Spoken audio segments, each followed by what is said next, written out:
കണ്ണിൻ്റെ ആരോഗ്യത്തിന് ആവശ്യമായ vitamin. Vitamin A, vitamin B, vitamin C, vitamin D.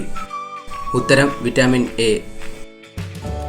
കണ്ണിൻ്റെ ആരോഗ്യത്തിന് ഏറ്റവും പ്രധാനപ്പെട്ടത് വിറ്റാമിൻ എ ആണ്. വിറ്റാമിൻ എ കോർണിയയെ സംരക്ഷിക്കുന്നു. മങ്ങിയ വെളിച്ചത്തിലും രാത്രിയിലും നന്നായി കാണാൻ സഹായിക്കുന്നു. ക്യാരറ്റിലും മധുരക്കിഴങ്ങിലും വിറ്റാമിൻ എയും ബീറ്റാ കരോട്ടിനും ധാരാളം അടങ്ങിയിരിക്കുന്നു. പ്രഭാത ഭക്ഷണം കഴിക്കാതിരുന്നാൽ ഉണ്ടാകുന്ന രോഗം. തലവേദന, അസിഡിറ്റി, തൈറോയിഡ്, ഷുഗർ. ഉത്തരം അസിഡിറ്റി. പ്രഭാത ഭക്ഷണം പതിവായി ഒഴിവാക്കുന്നത് ദഹനവ്യവസ്ഥയുടെ താളം തെറ്റിക്കുകയും വയറ്റിൽ അസിഡിറ്റിയും അൾസറും ഉണ്ടാകാൻ ഇത് കാരണമാക്കുകയും ചെയ്യും. ഉറക്കമില്ലായ്മ ബാധിക്കുന്നത് ഏത് വിറ്റാമിൻ്റെ കുറവാണ്? Vitamin A, vitamin B, vitamin C, vitamin D. ഉത്തരം വിറ്റാമിൻ ഡി. വിറ്റാമിൻ ഡിയുടെ കുറവ് ഉറക്കമില്ലായ്മയ്ക്ക് കാരണമാകുന്നു. കൂടാതെ മാനസിക സമ്മർദ്ദം, വിഷാദം, കുറഞ്ഞ പ്രതിരോധശേഷി എന്നിവയ്ക്കും കാരണമാകുന്നു. പ്രതിരോധശേഷി വർദ്ധിപ്പിക്കാൻ ഭക്ഷണത്തിൽ ഉണ്ടാകേണ്ടത്: ചോറ്, മീൻ, മുട്ട, തൈര്. ഉത്തരം തൈര്.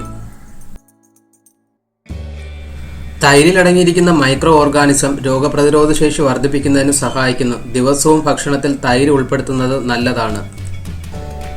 മോണയുടെയും പല്ലിൻ്റെയും ആരോഗ്യത്തിന് ഏറ്റവും നല്ല പഴം: ആപ്പിൾ, ഓറഞ്ച്, പപ്പായ, മാങ്ങ.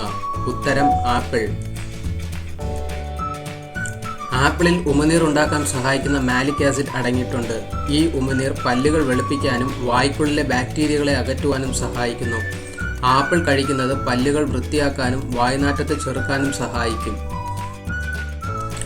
വരണ്ട ചുമ മാറാൻ ഉത്തമം: ഇഞ്ചിനീര്, വെറ്റിലനീര്, തേൻ, തുളസിനീര്. ഉത്തരം തേൻ. തേനിൽ മഞ്ഞൾപ്പൊടി ചേർത്ത് കഴിക്കുന്നത് വരണ്ട ചുമയ്ക്ക് ആശ്വാസം നൽകും. ഏലയ്ക്ക വായിലിട്ട് ചവയ്ക്കുന്നതും നല്ലതാണ്. കൊളസ്ട്രോൾ കുറയ്ക്കാൻ ഉത്തമം: ഇഞ്ചി, വെളുത്തുള്ളി, മഞ്ഞൾ, ജീരകം. ഉത്തരം ഇഞ്ചി. തിളയ്ക്കുന്ന വെള്ളത്തിൽ ഇഞ്ചി, മല്ലി എന്നിവ ചേർത്ത് 1-2 ഗ്ലാസ് എന്ന കണക്കിന് വറ്റിക്കുക. ഇത് രാവിലെ ആഹാരത്തിന് മുമ്പും രാത്രിയിലും കുടിക്കുക. മഞ്ഞളും കൊളസ്ട്രോളിന് ഉത്തമമാണ്. റാഡിഷ് ജ്യൂസ് ദിവസവും 2 നേരം കുടിക്കുന്നതും കൊളസ്ട്രോൾ കുറയ്ക്കാൻ സഹായമാണ്. സന്ധിവാതത്തിന് ഉത്തമം: തൈര്, തേൻ, നാരങ്ങ, മഞ്ഞൾ. ഉത്തരം മഞ്ഞൾ. മഞ്ഞൾ സന്ധിവാതത്തിന് ആശ്വാസമെന്ന നിലയിൽ ആന്റി ഇൻഫ്ലമേറ്ററിയായി ഉപയോഗിച്ചു വരുന്നു. ചൂട് പാലിൽ മഞ്ഞൾ ചേർത്ത് കുടിക്കുന്നത് ഉപകാരപ്രദമാണ്.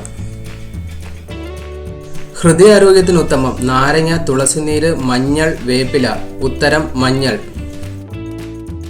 മഞ്ഞളിന്റെ ഉപയോഗം കൊളസ്ട്രോൾ കുറയ്ക്കുന്നതിനും ബ്ലഡ് സർക്കുലേഷൻ സുഗമമാക്കുന്നതിനും ഹൃദയരോഗങ്ങളും പക്ഷാഘാതവും ഉണ്ടാകാനുള്ള സാധ്യത കുറയ്ക്കുകയും ചെയ്യുന്നു.